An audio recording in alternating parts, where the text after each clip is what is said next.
안녕하십니까? 오늘도 요한계시록의 내용을 좀 다루고자 합니다. 요한계시록 하면 상당히 어렵죠. 읽으면서도 어렵죠. 그러나 이것이 다 상징으로 되어 있기 때문입니다.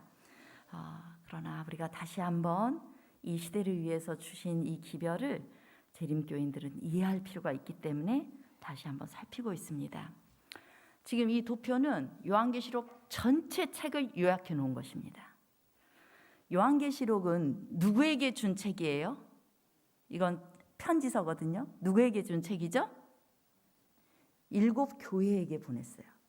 실제로 그 당시에 있었던 7 교회들에게 보냈어요. 첫째. 근데 또 하나의 의미는 역사적으로 이 예수님께서 하늘로 승천하신 이후부터 이 교회의 역사가 쫙 있는데, 지금까지 예수님 재림할 때까지 역사가 있는데, 그 역사별로 그 당시에 있던 교회 이름이 그 역사 속의 교회로 상징이 되고 있는 거예요.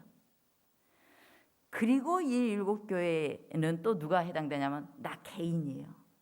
그래서 그 시대를 맞이하는 그 역사 속에서 미리 일어날 일을 하나님께서 보여주셨을 뿐만 아니라 이 모든 시대에 주신 기별들은 내 개인적 경험으로는 다 다를 수 있는 거예요. 내가 서머나 교회를 체험하고 있을 수도 있고 라오디게아 교회를 체험하고 있을 수도 있어요. 그래서 개인의 경험에도 적용할 수 있다. 그리고 이 메시지가 7 교회에게 주신 메시지 다음에 7인 7 나팔 이런 식으로 쫙 전개가 되긴 하지만은, 그러나 이 기별이 다 우리 개인을 향하고 교회들을 위해서 주신 메시지라는 거 말씀드렸고요. 반드시 어떤 계시를 주실 때는 7 교회 7인 7 나팔 이렇게 계시를 주실 때는 반드시 앞부분에 뭐가 있냐면 성소의 장면이 있다. 그래서 우리가 전에 우리 김하희 목사님이 성소에 대해서 한번 설교한 적 있죠. 성소를 이해하면 이 성소는 우리의 구원의 역사를 쫙 담고 있는 게 성소예요. 그래서 지금 예수님께서는 하늘 성소, 지성소에 들어가서 봉사를 하고 있거든요. 예수님이 이 땅에 오셔서 번제단의 양이 되시고 그리고 십자가에 돌아가신 사건은 성소 뜰의 경험이었어요. 그리고 예수님께서 하늘로 승천하신 이유는 성소 안에 있는 경험이었어요. 떡상 7 촛대 있는 그 성소. 그리고 1844년 이후로는 예수님께서 지성소에 들어가서 봉사하고 있다는 것을 이제 다음에 한 번 더 말씀드릴 기회가 있으리라 생각을 합니다. 자, 그래서 우리가 7 교회와 7인을 살폈는데요. 7 교회에게 계시를 주시기 위해서 먼저 성소 7 촛대 사이에 계신 그리스도의 모습이 계시록 1장에서 등장을 해요. 그리고 이제 그 다음에 7 교회의 계시가 주어지거든요. 7 촛대 이것은 성도들의 세상의 빛으로서의 삶을 가리키기도 하지만 교회의 사명을 가리키기도 해요. 하나님께서 교회에 세상의 진리의 빛, 복음의 빛을 비추도록 한 그 상징성이 있는데, 이 7 촛대 사이에 예수님이 계셨다라는 것은 7개의 교회, 7교회의 교회, 그리고 역사적으로도 7 교회 시대에 모든 교회의 역사 속에 그리스도께서 친히 함께 계셨다라는 겁니다. 그것을 가르쳐 주고자 하시기 위해서 먼저 예수님이 촛대 사이에 계신 모습을 드러내시고 그 다음 7 교회의 역사를 보여줘요. 7 교회의 계시를 통해서는 교회가 지금 어떤 상태에 있는지, 그 시대의 교회가 어떤 상태에 처했는지를 말해줬어요. 그런데 이제 또 다시 7인의 계시를 주기 전에 또 다시 하나님의 보좌, 지성소가 보이는 겁니다. 그곳에서 어린 양이 있고 하나님의 보좌가 있고 천사들이 있고 성령을 보고 24장로를 봤어요. 24장로는 그때 누구라고 했어요? 예수님 십자가에 돌아가셨을 때 부활했던 성도들이 하늘에 가 있다고 했죠. 승천해 있다고 했죠. 그래서 한번 말씀드렸어요. 그 하나님께서 이 교회의 어려움 속에서도 하나님이 함께 하심을, 용기를 갖게 하시도록 하기 위해서 하나님의 보좌를 보여주셨고 그 다음에 7인을 보여주신 것입니다. 근데 이 일곱인도 일곱 교회를 상징하고 있는데 일곱인은 교회가 어떤 역사를 가졌는지를 관점으로 해서 다시 한번 설명하고 있어요. 자, 우리가 지난 시간에 일곱인에 대해서 살펴보면서 첫째인, 둘째인, 셋째인, 넷째인까지 살펴봤어요. 첫째인을 딱 떼니까 뭐가 나타났어요? 흰 말을 탄 자가 나타났어요. 그때는 예수 그리스도를 상징해서 승리하시는 예수 그리스도께서, 순결하신 예수 그리스도께서 구원을 완성하셨고, 그 다음에 둘째 인을 떼니까 붉은 말이 등장했어요. 붉은 말, 이 말의 색깔은 뭘 상징해요? 그 시대의 교회의 상태를 상징하는 거예요. 붉은색, 피를 흘리는 시대였어요. 서문학교의 시대, 사도들이 다 죽고 난 이후 기독교가 공식적으로 인정되는 그때 313년까지는 예수님을 믿는다는 것 때문에 다 잡아들였어요. 그리고 그들을 죽였어요. 그 시대 동안 성도들이 예수님을 잘 믿기 위해서 동굴로 어디로 도망 다니면서도 열심히 전도하면서 그렇게 살았던 교회의 역사가 있어요. 그리고 이제 셋째인은 검은 말 시대예요. 검은색. 검정색은 뭐예요? 죽음을 가리켜요. 기독교가 공인되고 편안하게 이렇게 신앙을 하기 시작하니까 그 다음 어떻게 됐어요? 점점 사람들이 타락하기 시작한 겁니다. 우리는 지금 어떤 시대예요? 우리가 어떤 시대입니까? 라오디게아 교회 시대죠. 그런데 우리의 상태가 아주 편안하고 안락한 상태에서 신앙을 하다 보면 우리가 점점 타락할 수 있다라는 거예요. 그 타락한 시대가 지나서 538년부터는 교황이 온 세계에 힘을 갖게 되고, 그리고 1260년 동안, 그 긴 세월 동안 이제 이 교회가 세상을 지배하는 시대가 됩니다. 그러다 보니까 그 시대가 다른 문화라든가 모든 게 다 죽고 종교가 모든 세상을 지배해버렸어요. 그러면서 이 종교도 제대로 간 것이 아니라 어떻게 갔어요? 성경 던져버리고 교황과 그 다음에 이 캐톨릭의 신부와 이런 사람들에 의해서 모든 것들이 하나님을 대신해버렸어요. 그러다 보니까 신자들에게는 성경을 못 읽게 한 시대가 돼버린 거야. 암흑 시대가 돼버렸어요. 그 암흑 시대를 교회의 역사 속에서 거쳐온 겁니다. 그래서 그때 이 넷째인은 청황색 말이에요. 시체 같은 색깔이에요. 검정색보다 더, 이 사람이 죽고 나면 청색과 뭐 이렇게 막 황색, 뭐 희한한 색이 나잖아요. 완전히 죽어 있는 상태로, 시체 상태로 1260년을 지나가게 된 겁니다.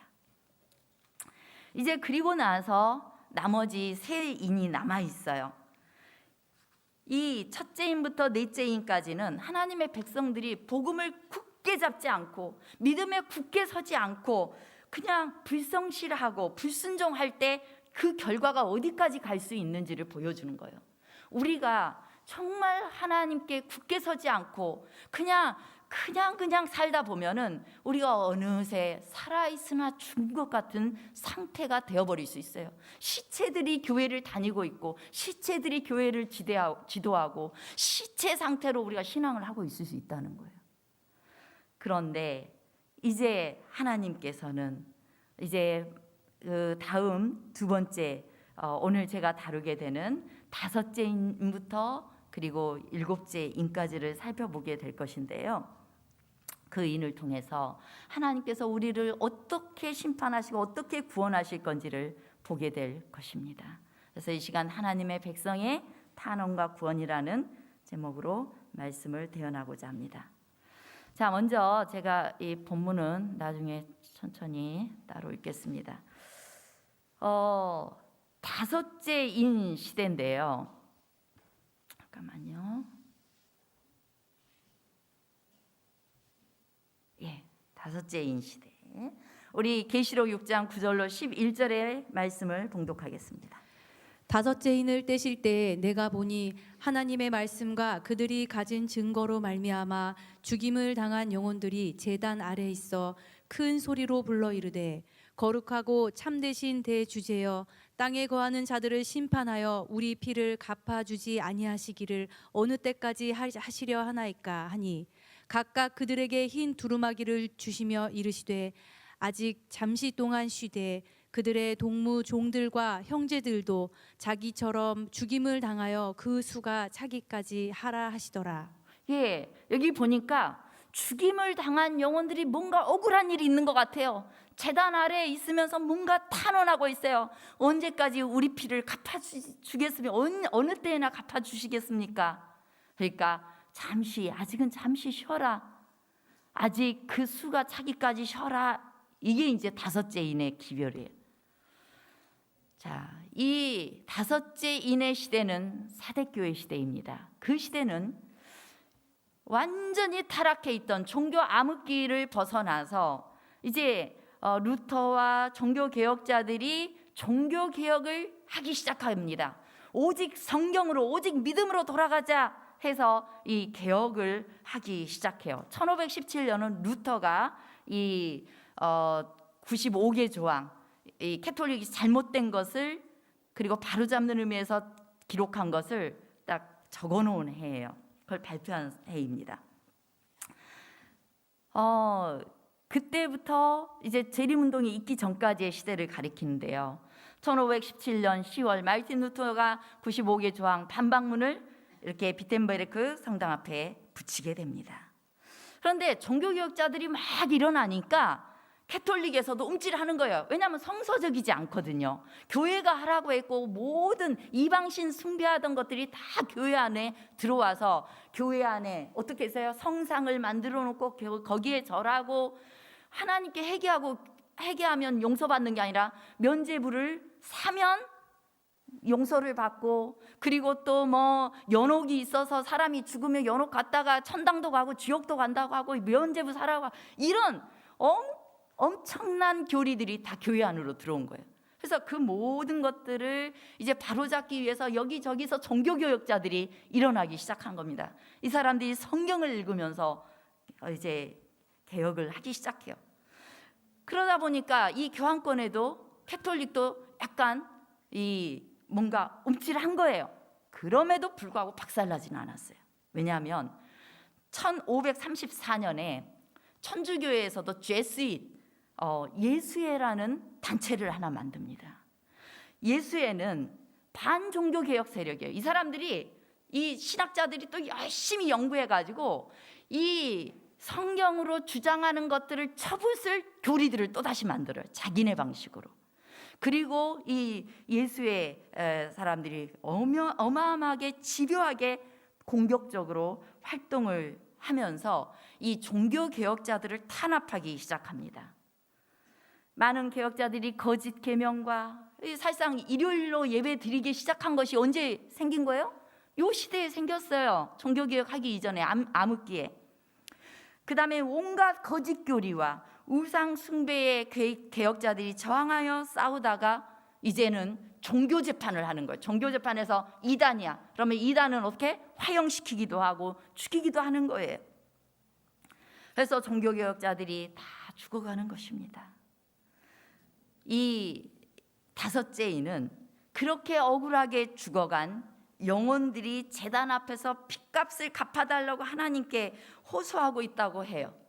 근데 이거에 대해서 개신교회 일반적으로는 어떻게 해석을 하냐면 그 당시에 죽었던 사람이 한 5천만 명 정도로 추산을 해요. 신앙을 위해 죽었던 사람을.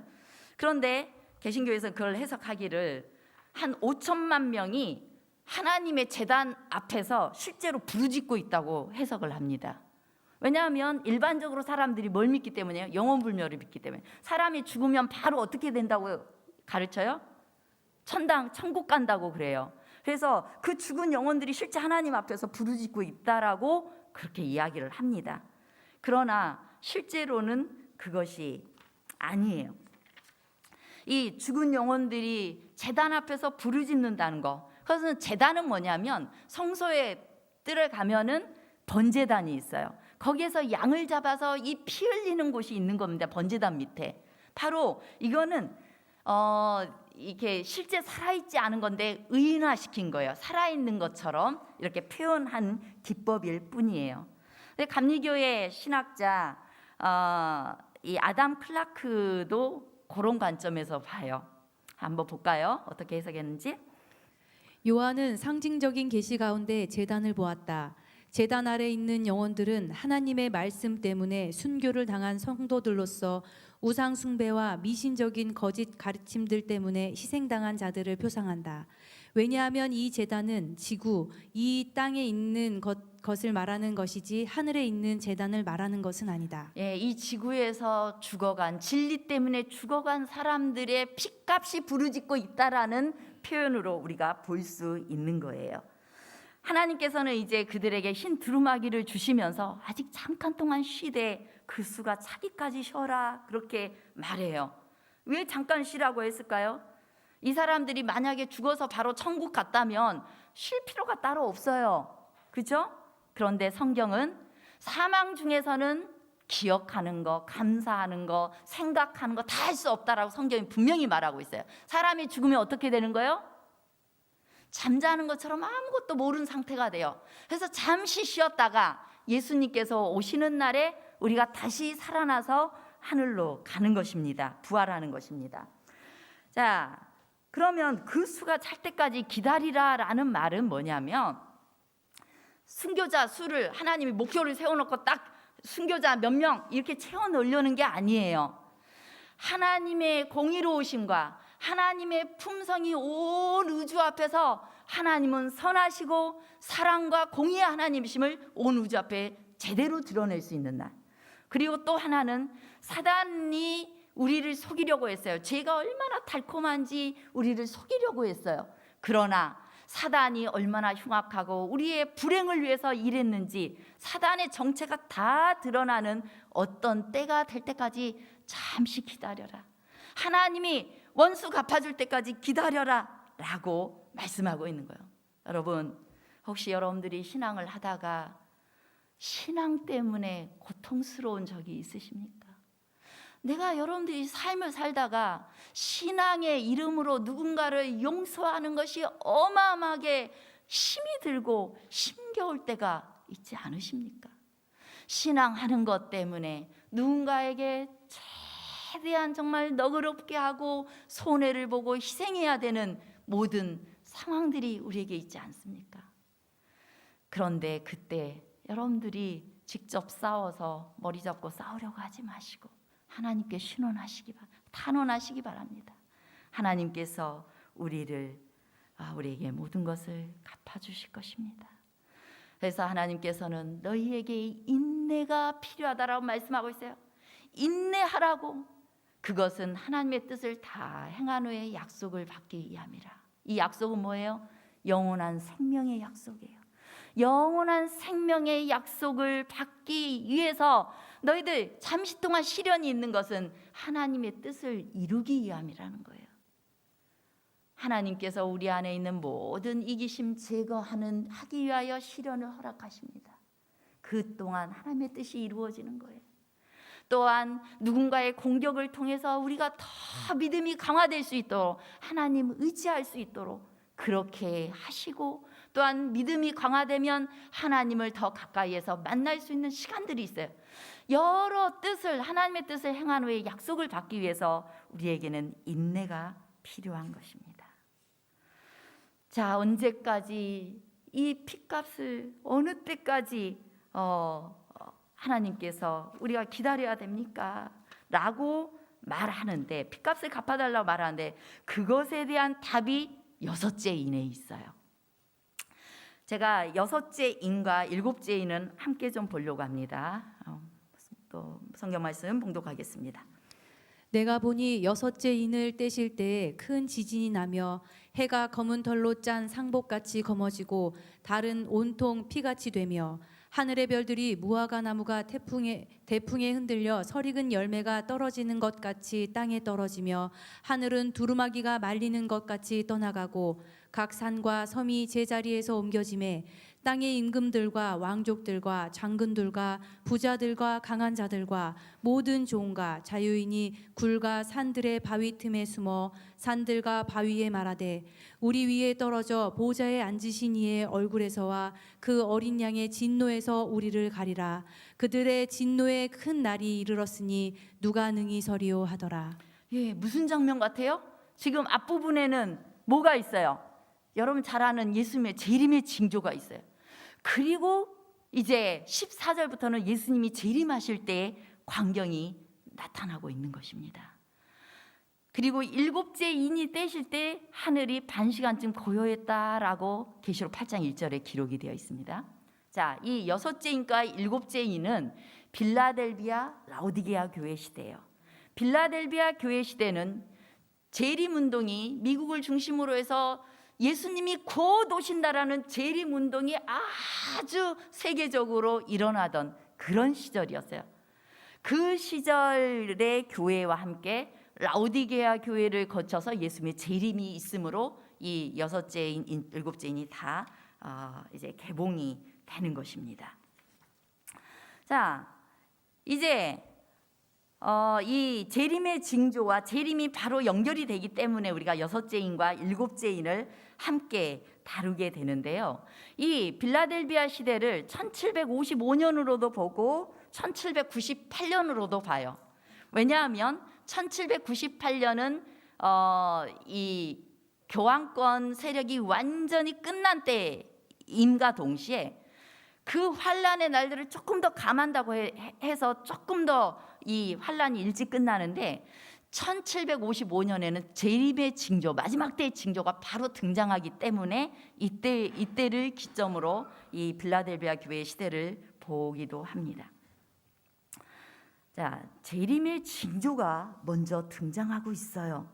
재림의 징조가 등장하는데 여섯째 인을 떼실 때에 큰 지진이 나겠다고 말씀하고 있습니다. 그리고 다른 해가 검은 털로 짠 상복까지 검어지겠다고 했어요. 해가 검어지고 다른 피같이 되고 별들이 우수수 떨어지겠다. 이게 이제 재림의 징조로서 말씀하고 있습니다. 자, 그런데 이것이 계시록에도 이렇게 기록되었지만 마태복음 24장에도 예수님께서 이 마지막 때가 시작될 때 이런 증상이 현상이 있을 것이다 라고 말한 것이 순서대로요. 처처에 지진이 있을 거야. 근데 계시록에도 지진이 난다고 했어요. 그 다음에 해가 깜깜해지고 어두워질 거야. 아까 계시록에도 그렇게 나오고 있어요. 해가 검어진다. 그 다음에 마태복음 24장에도 달이 빛을 내지 않는다. 계시록에는 피같이 핏빛처럼 된다. 그리고 별들이 하늘에서 떨어진다 했는데 계시록에도 별들이 하늘에서 떨어진다고 했어요. 마태복음과 요한계시록은 저자가 달라요. 그러나 예수님께서 하신 일이기 때문에 이 마지막 때 이 징조를 통해서 마지막 때가 시작되는 것을 우리가 알 수 있는 거거든요. 그럼 실제로 이 사건들이 있었는가? 첫 번째, 1798년이 교황권 몰락한 때였는데 그 전 43년 전인 1755년 11월 1일 이거는 전 세계 백과사전에 기록된 날이에요. 어마어마한 날이에요. 이 지진이 포르투갈 왕국을 덮쳤는데 이것은 전대미문의 재앙이었습니다. 학자들에 의하면은 한 지진 규모가 8.5에서 9 정도 됐을 거라고 했고 또 3분 30초에서 6분 정도가 계속 지진으로 흔들렸는데요. 지진으로만 끝난 게 아니었어요. 지진에 이어서 화재와 해일로 이 리스본과 그 일대 지역이 완전히 파괴돼 버린 것입니다. 사망자 수는 10,000명에서 많게는 10만 명 정도로 추정이 되어져요. 그래서 사망자 수가 가장 많은 지진 중에 하나로 기록이 되어 있습니다. 도시 한복판에 5m 정도의 균열이 이렇게 쫙 갈라졌다고 했어요. 건물이 붕괴하고 아비규환의 그런 상황에서 사람들은 이제 건물 없는 곳이 더 안전할까 해서 막 부둣가로 갔다고 했어요. 해안가로 갔는데 그들을 기다린 건 해일이었어요. 지진 후에 어마어마한 해일이 이렇게 맨 처음에 해일이 오기 전 어떻게 돼요? 물이 쫙 빠져 있는 상태인 거예요. 그러다가 40분 뒤에 이 해일이 어마어마하게 이렇게 들어오는 것입니다. 그렇게 해서 강을 역류해 버렸어요. 그래서 몇몇 말 탄 사람들은 이제 도망치기 위해서 말을 탔던 사람들은 조금이라도 높은 곳으로 막 올라가려고 애를 썼어요. 그 후로도 해일이 2번이나 더 왔고 해일이 덮치지 않은 곳에서는 화재가 발생해서 5일 동안을 밤낮을 불탔다고 했어요. 그래서 이 지진의 충격파의 진행 범위가 북으로는 핀란드, 남으로는 북아프리카에 이르렀다고 했습니다. 한 경제사학자는 한 리스본의 인구가 20만 명 정도 추산되는데 그 중에 3만에서 4만 정도가 죽었다고 추산해요. 한 4분의 1 가까이 되는 사람들이 죽은 것입니다. 어마어마한 일이죠. 자, 이 지진 우연히 났겠어요? 예언 해석을 해서 다니엘서에 있는 예언을 해석한 그 예언 해석에 의해서 마지막 때가 시작되는 그 시점에 예수님께서 마태복음에 재림의 징조를 이야기한 것처럼, 계시록을 통해서 재림의 징조를 이야기한 것처럼 정확한 그 시점에 이 큰 지진, 어마어마한 지진이 있었던 것입니다. 그래서 사람들은 두려움에 떨었어요. 뭔가 관심이 예수님의 재림 곧 재림하지 않으실까? 예수님이 곧 심판하러 오지 않으실까? 이런 관심을 갖게 되어졌습니다. 그러다가 또 다시 두 번째 징조, 예수님 말씀하셨던 두 번째 징조가 나타나는데 그것이 1780년 5월 19일이었어요. 리스본 지진이 1755년인데 몇 년 후에 이제 해가 깜깜하게 되는 그 사건이 터진 것입니다. 재림의 징조에는 자연적인 지진이 있어요. 지진, 기근, 전염병, 해, 달, 별이 이상한 현상을 나타내는 거, 이걸 통해서 하나님께서는 계속해서 내가 임할 때가 가까웠다, 너희들 하늘로 눈을 들어 내게로 돌아오라는 메시지를 계속 보내고 있어요. 그 중에 전염병이 있어요. 우리가 코로나 시대에 사는 것은 우리가 그렇게 기도하죠. 코로나가 빨리 끝나게 해주세요. 그런데 이것보다 더한 것도 올 수 있는 거예요. 이 시대가. 근데 이 전염병을 허락하신 이유가 뭐예요? 저와 여러분을 위해서예요. 뜨뜻미지근한 모든 신앙들이 하나님께 돌아가라, 하나님께 돌아가라, 예수님이 오실 때가 되었다라고 말해주는 것입니다. 그런데 코로나는 우리의 현상을 어떻게 만들었어요? 하나님과 멀어지게 하고, 또 예배에서 멀어지게 하고, 그냥 대충 예배를 이런 현상으로 가게 해요. 이건 당연한 마지막 시대에 세속화되어 있는 시대이기도 하기 때문이에요. 그리고 인위적인 징조도 있는데 전쟁, 부도덕, 또 강포, 타락, 사랑이 식어짐, 이런 모든 현상들, 우리가 경악하는 모든 범죄와 이런 현상들은 예수님이 오실 때가 다 되었다라는 걸 우리에게 말해주고 있는 것입니다. 근데 이제 이 두 가지가 함께 나타나면서 우리에게 경고하고 있는 때가 바로 지금 이 시대라는 거예요. 우리가 여섯째인 시대를 살고 있는 것입니다. 마지막 일곱째인은 예수님 재림이니까요. 이제 그때 이 해가 어두워지는 사건이 발생을 했습니다. 그것에 대해서 한 학자는 이렇게 묘사하고 있습니다. 1780년 5월 19일의 암흑일은 그 매서운 뉴잉글랜드의 겨울에 곧 이어서 발생하였다. 검은 구름이 계속 퍼져 보스턴과 포틀랜드와 메인과 너머에까지 도달하여 그 영향권에 들어간 지역은 2만 5천 평방마일에 달했다. 가축들은 음매하고 울며 축사로 되돌아갔다. 수탉들은 회를 치면서 보금자리를 찾았다. 사람들은 거리로 쏟아져 나와 서로 이것이 웬일이냐고 불안해하다가 교회로 몰려갔다. 네, 아침부터 깜깜해진 거예요. 온종일 깜깜해진 거예요. 여러분, 만약에 여러분 아침이 되었는데 깜깜해졌다고 생각해 보세요. 여러분 마음에 어떤 감정이 들지.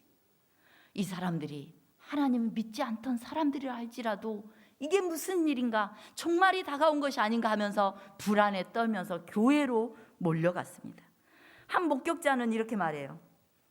나는 그때 우주의 발광체가 모두 뚫고 나올 수 없는 암흑에 쌓였거나 없어져 버렸을 것이라고 생각할 수밖에 없었다. 그렇지 않고서야 그처럼 암흑이 심할 수는 없었다. 예, 정말 발광체가 다 없어져 버린 것처럼 깜깜했어요. 그런데 그날 밤 또 무슨 일이 생겼어요? 달이 핏빛처럼 된 거예요. 핏빛. 얼마나 기분 나빠요. 핏빛으로 달이 쫙 변하면서 이 계시록에 있는 마태복음 24장에 있는 재림의 징조가 그대로 다 성취가 되는 것입니다.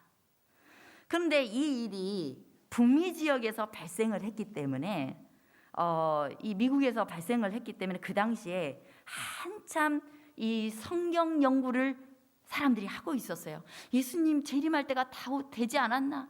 그리고 한참 그때 이 계시록을 다니엘서를 연구하면서 뭔가 이 성경 연구를 활달하게 하고 있는 그런 때였던 것입니다.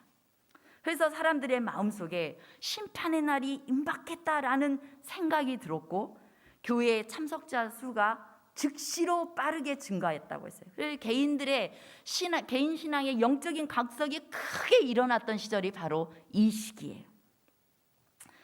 그런 일이 있은 다음에 이제 그 다음 예언이 뭐예요? 재림 징조가 별소나기예요. 별소나기가 있었던 때가 있었습니까? 자, 1798년에 교황권 몰락했습니다. 이제 마지막 때가 시작되는 거예요. 이것은 다니엘서를 통해서 예언에 그대로 예언되어져 있는 그런 시간이었어요. 교황권이 몰락했어요. 그리고 이제 이 교황권이 몰락했던 것이 계시록 13장에 가면 교황권이 다시 살아날 거 또 예언하고 있어요. 그게 이 시대에 그대로 되고 있어요. 지금. 그리고 1804년에는 영국 성서공회가 발족해서 성경이 많이 편찬되기 시작해요. 사람들의 손에 성경이 들어가기 시작하는 겁니다. 성경에 대한 관심이 고조되었던 것입니다. 그리고 1831년에 윌리엄 밀러를 통해서 재림운동이 시작돼요. 초교파적으로 이 교단 저 교단에 있던 사람들이 다니엘서를 연구하고 예수님의 재림의 시간이 얼마 남지 않았다는 걸 느끼고 그리고 재림운동에 가담합니다. 그리고 나서 1833년 2년 후에 별소나기 사건이 벌어지는 거예요.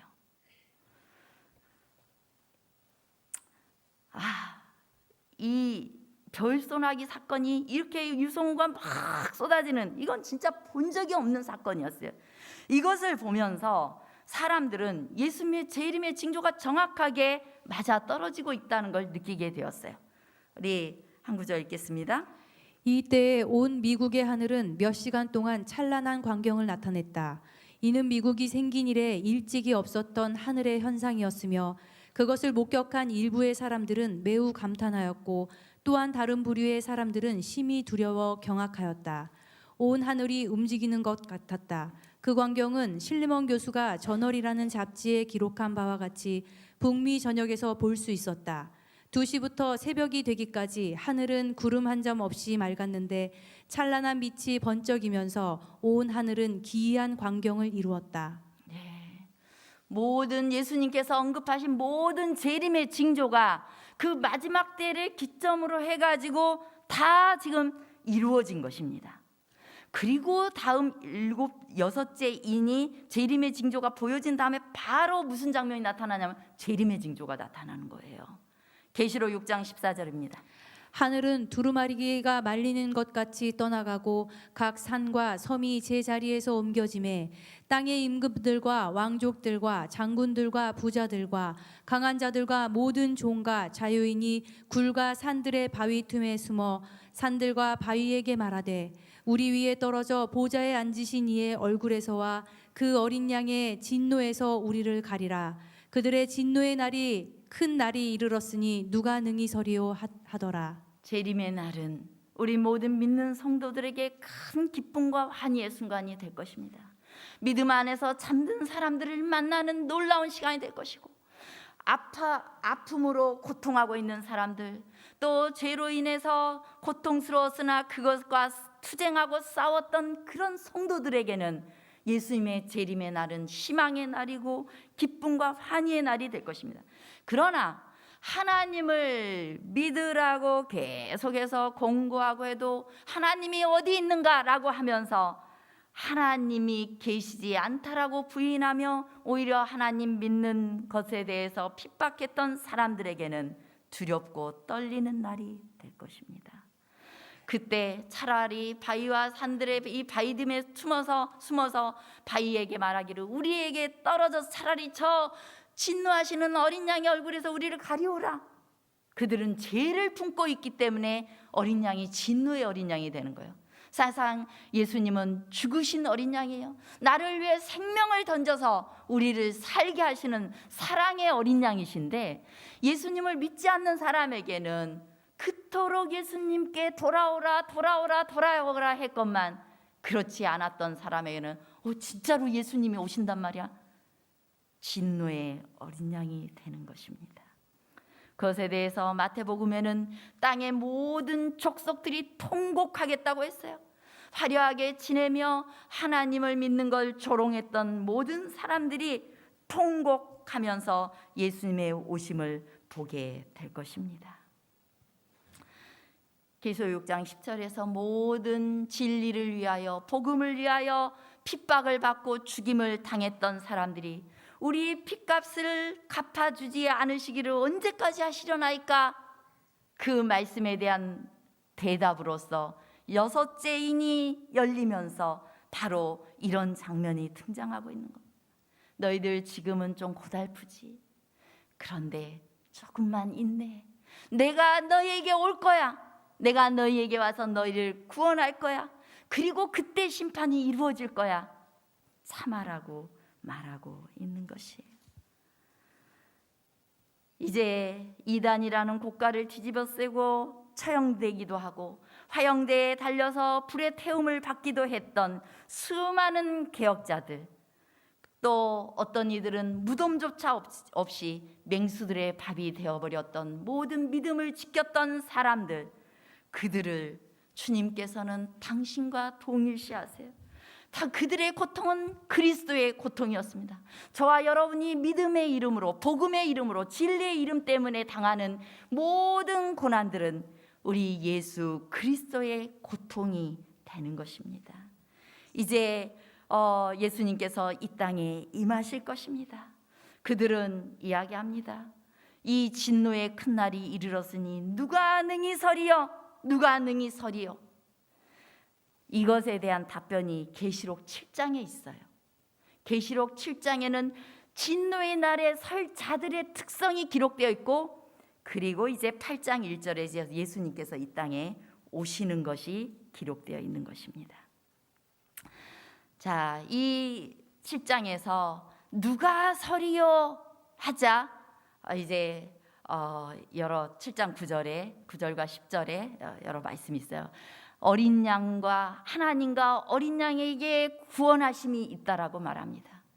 우리는 우리의 힘으로 예수님 앞에 설 수 없지만 그리스도의 보혈의 공로를 의지하는 사람, 오늘 나의 죄를 가지고 주님 앞에 나아가 이 죄를 용서함을 받는 사람, 그리고 예수님의 피로 씻음을 받고 죄와 싸워 이기는 자들, 누구의 능력 힘입어? 예수 그리스도의 능력을 힘입어. 우리가 죄가 있을 때 고민 하나도 안 하면 안 돼요. 이게 분명히 죄인데 죄인지도 모르고 그냥 해버려. 이러면 안 돼요. 그리스도인은 고민하고 투쟁해야 됩니다. 예수님, 내가 이 죄에 넘어가지 않도록 저를 도우소서. 그리스도의 능력으로 저를 도우소서. 투쟁해야 되는 거예요.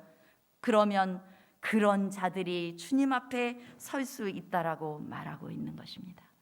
자, 마지막 7째 인을 떼실 때 하늘이 반 시간쯤 고요했다라고 말하고 있어요. 예수님 재림이 쫙 임했는데, 그리고 이제 성도들은 예수님을 만나게 되었는데 하늘이 반 시간쯤 고요하게 된다는 거예요. 이 반 시간쯤 고요하다는 것에 대해서는 명확한 해석은 없지만은, 그러나 우리가 이제 예언을 해석할 때 연일 해석 원칙이 있어요. 연일 법칙. 1일은 1년으로, 에스겔 4장 6절에 보면 1일은 1년이니라.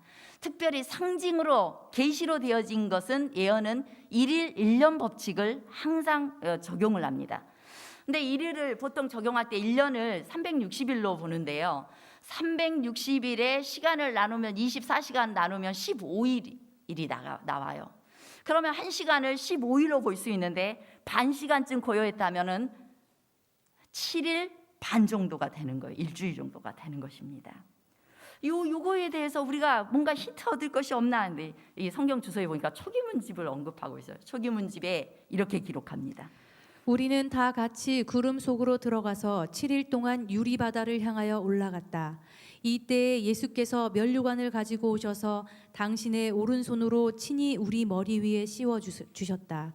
그분은 또 우리에게 금거문고와 승리를 상징하는 종려나무 가지를 주셨다. 예, 우리가 하늘 유리 바다를 7일 동안 향하여 올라갔다, 이런 표현을 엘렌 지 화이트를 통해서 주셨는데요. 사실상은 이것이 꼭 그 시간이 아니라 할지라도 아주 짧은 기간을 의미할 겁니다. 구원받은 성도들에게 일어나는 아주 짧은 시간 동안, 그 반 시간쯤 하늘이 고요한 이 지구를 구원하시고 모든 것을 성취하신 그 짧은 시간에 우리는 하늘로 옮겨지지 않을까, 이런 생각을 하는 거예요. 그리고 예수님께서 이렇게 말씀하십니다. 그러므로 그들이 하나님의 보좌 앞에 있고 또 그의 성전에서 밤낮 하나님을 섬김에 보좌에 앉으신 이가 그들 위에 장막을 치시리니 그들이 다시는 줄이지도 아니하며 목마르지도 아니하고 해나 아무 뜨거운 기운에 상하지도 아니하리니 이는 보좌 가운데 계신 어린 양이 그들의 목자가 되사 생명수 샘으로 인도하시고 하나님께서 그들의 눈에서 모든 눈물을 씻어 주실 것임이라. 여러분, 이 땅에서 예수님 때문에 가난하게 되신 분 계십니까? 예수님께서 모든 걸 다 갚으실 것입니다. 더 이상 줄이지도 목마르지도 또 상하지도 않을 것입니다. 여러분이 흘린 그 모든 눈물을 주님께서 닦아주실 것입니다. 제가 몇 개의 말씀만 읽고 말씀 마치겠습니다. 각시대 대쟁투에 있는 말씀입니다. 각 시대를 통하여 구주의 택하심을 받은 사람들은 시련의 학교에서 교육과 훈련을 받아왔다. 그들은 세상에서 좁은 길을 걸어가고 고난의 풀무에서 정결함을 받았다. 그들은 예수님을 위하여 반대와 증오와 중상을 견디었다. 그들은 괴로운 투쟁을 통하여 하나님을 따르고 극기하고 실망의 쓴맛을 보았다.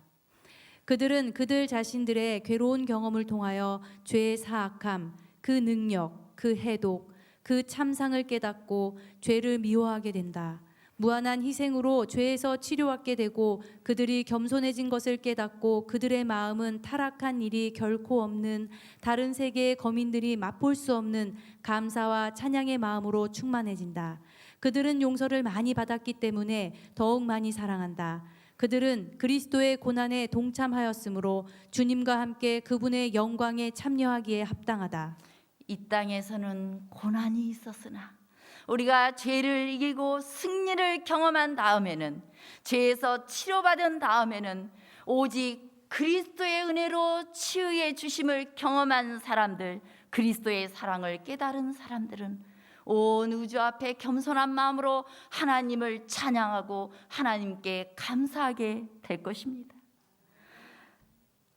하지만 하나만 더 읽겠습니다. 사도행전에 있는 말씀입니다. 믿음으로 우리는 영원한 성읍의 문 어귀에 서서 이 세상에서 그리스도와 협력하고 그분을 위하여 고통당하는 것을 영광으로 여긴 자들에게 주어질 정중한 환영사를 들을 수 있다. 내 아버지께 복받을 자들이여 나 오라고 하시는 말이 들릴 때에 그들은 구속주의 발 앞에 그들의 면류관을 내려놓고 죽임을 당하신 어린 양이 능력과 부와 지혜와 힘과 존귀와 영광과 찬송을 받으시기에 합당하도다. 보좌에 앉으신 이와 어린 양에게 찬송과 존귀와 영광과 능력을 세세토록 돌릴지어다 라고 부르짖는다. 우리가 그분과 함께 그 성으로 입성할 때 우리는 정중한 환영사를 들을 것입니다. 내 아버지께 복받을 자들이여 나오라. 내 아버지께 복받을 자 누구야? 나와라. 이 음성을, 이 환영사를 듣게 될 때 우리의 마음이 얼마나 벅찰까요? 여러분, 하늘에 꼭 가셔서 이러한 환영사를 들으시고 하나님을 찬양하고 감사하고 하나님께 영광 돌리시기를 간절히 바라겠습니다.